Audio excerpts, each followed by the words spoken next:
दिल्ली में रहने वाले राकेश खत्री बर्ड्स के लिए घोंसले यानी नेस्ट्स बनाते हैं, जिससे कई लाखों बर्ड्स को उनका घर मिलता है और वो शहर में रह पाती हैं। पर राकेश जी बर्ड्स के लिए घोंसले क्यों बनाते हैं, इससे उनको क्या बेनिफिट मिलता है और अभी तक कितने घोंसले वो बना चुके हैं।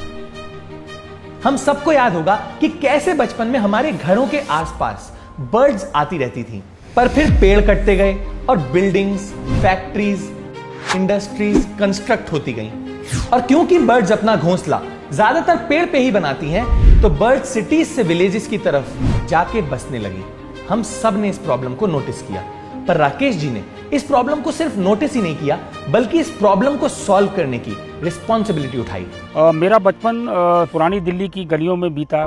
मकानों के अंदर खूब झरोकेदार मकान होते थे, हवा के आने जाने के लिए छोटे छोटे रोशनदान भी होते थे, जिनसे अच्छे अच्छे बर्ड्स अंदर आके अपने घोंसले बनाया करते थे। पंखों के जो कोठर होते हैं उसमें और स्विच बोर्डों के अंदर घर बनाया करती थी। तो मेरे घर के बड़े बूढ़ों की पहली इंस्ट्रक्शन यही होती थी कि पंखा ज्यादा नहीं चलाओगे, अगर चिड़िया कट गई तो तुम्हारे कान काट दिए जाएंगे। और तब से ही राकेश जी ध्यान देने लगे कि उनकी वजह से किसी भी चिड़िया को कोई भी नुकसान ना पहुंचे। पर फिर जब राकेश जी पुरानी दिल्ली से अशोक विहार जाके शिफ्ट हो गए, तो उन्हें एक बहुत बड़ा चेंज एक्सेप्ट करना पड़ा। अशोक विहार में जहाँ पहुंचे तो हमने धीरे धीरे देखा डेवलपमेंट इतनी तेजी से शुरू हो गई थी, पेड़ कटते जा रहे हैं, मकान बनते चले जा रहे थे और चिड़िया दिखनी बिल्कुल बंद हो गई थी। मकानों में कोई भी ऐसी जगह नहीं होती थी जहाँ चिड़िया अपना घर बनाए। अब क्योंकि राकेश जी का जुड़ाव बचपन से ही चिड़ियाओं के साथ काफी था, तो उन्होंने डिसाइड किया कि वो बर्ड्स को वापस बुलाने के लिए खुद अपने हाथों से घोंसले बनाएंगे।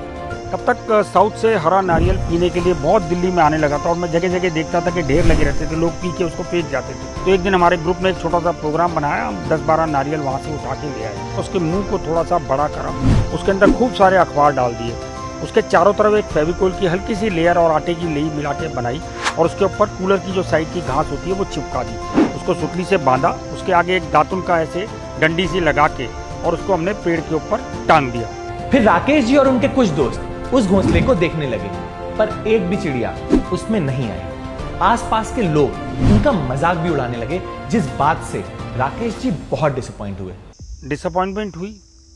लोग कहते थे, अरे भाई चिड़िया अपना घर खुद बनाती है, आपके बनाए हुए घर में क्यों आएगी। बड़ा बुरा लगता था, लेकिन मन में यह था कि नहीं, ये करना तो है।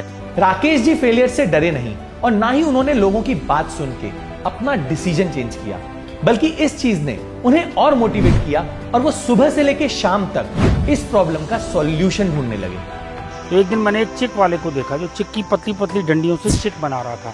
विचार कौंधा कि यार ये चिक की डंडियों से बहुत कमाल हो सकता है, और वो चिक की डंडियां हमने उससे ले ली खूब सारी और उनको खूब राउंड शेप में करा, उसको धागों से बांधा, उसमें एक छोटी सी चूड़ी लगाई, चूड़ी लगा के जब वो ग्लोब की शेप में बन गया, उसके ऊपर टाट पट्टी जो होती है वो लगाया, उसको ऊपर से रस्सी से बांधा, उसमें एक छोटा सा छेद किया और उसके ऊपर नारियल का पूरा जूट लगा दिया। इस बार राकेश जी काफी पॉजिटिव थे, तो उन्होंने इस नेस्ट को लगाया और बर्ड्स के आने का वेट करने लगे। पहले दिन कोई नहीं आया, दूसरे दिन भी कोई नहीं आया, तीसरे दिन भी कोई नहीं आया, पर चौथे दिन फाइनली उसमें एक चिड़िया आई और उसने इस घर को अडॉप्ट किया। उसके बाद जब वो घोंसला उन्होंने अडॉप्ट कर लिया तो मोहल्ले के लोगों ने कहा, भाई हमें भी दो यार, हम भी लगाएंगे अपने घर के पास। हमने 20 घोंसले बनाए और मोहल्ले में हर जगह लगाए और 4 दिन के अंदर हर घोंसले को उस चिड़िया के अलग अलग ग्रुपों ने अडॉप्ट कर लिया। किसी को आशियाना देना, इससे बड़ी ब्लेसिंग जिंदगी में और किसी को नहीं मिल सकती जो मुझे मिली। राकेश जी ने सोचा कि वो घोंसला बनाने के इस काम को सिर्फ अपने तक ही नहीं रखेंगे, बल्कि और लोगों को इसके लिए ट्रेन करेंगे। तो मैंने स्कूल्स के साथ काम करना शुरू करा, वर्कशॉप का। कॉर्पोरेट्स ने बुलाना शुरू करा, धीरे धीरे RWs ने बुलाना शुरू करा।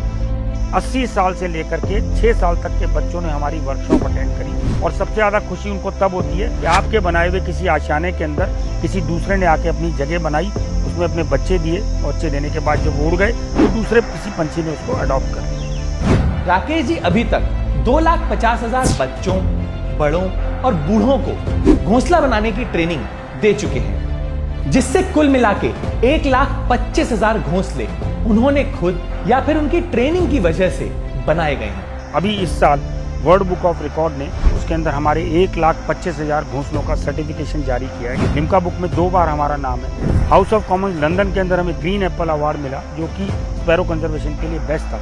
ताइवान से सुपर मास्टर ने हम लोगों को इस साल कंपैशन का बेस्ट प्राइज दिया। 2019 में मैकमिलन कंपनी ने हमारी कहानी को पूरी चैप्टर के तौर पर छापा। जीते जी राकेश जी का नाम एक चैप्टर में आ गया जिसे बच्चे पढ़ते हैं। इससे बड़ी अचीवमेंट राकेश जी को कोई नहीं लगती। इसके बाद राकेश जी ने कई तरह के घोंसले बनाए, पर उनका सबसे स्पेशल जूस के वेस्ट टेट्रा पैक्स को रिसाइकिल करके बनाए, जिससे दुनिया में वेस्ट रिड्यूस हो सके। Isn't that amazing? Also Rakesh ji की स्टोरी ने हमें काफी इंस्पायर किया, इसीलिए उनकी स्टोरी हम आपसे शेयर कर रहे हैं। This is not a paid promotion. तो अगर आपको भी राकेश जी की स्टोरी ने इंस्पायर किया है तो इस वीडियो को शेयर करके ज्यादा से ज्यादा लोगों को इस बारे में बताइएगा। ऑल्सो अगर आपको राकेश जी से कांटेक्ट करना है तो आप उनसे इस ईमेल आईडी पे कांटेक्ट कर सकते हैं। That's it for this video. See you next Wednesday। हम ऐसे ही एनवायरमेंट अवेयरनेस पे फिल्म्स बनाते हैं, तो अगर आप एनवायरमेंट को लेके थोड़ा सा भी सीरियस हैं और उसे सेव करना चाहते हैं तो आप इको फ्रीक्स नाम के फेसबुक ग्रुप को ज्वाइन कर सकते हैं। इसमें हम ऐसे लोगों की कम्युनिटी बनाना चाहते हैं जो एनवायरमेंट के बेटरमेंट के लिए कुछ कर रहे हो। तो अगर आप किसी ऐसे को जानते हैं या आप खुद कुछ ऐसा कर रहे हैं तो आप इस ग्रुप में जाके पोस्ट कर सकते हैं, सो दैट और लोगों को इसके बारे में पता चले। लिंक डिस्क्रिप्शन में मेंशन है। Thank you and take care.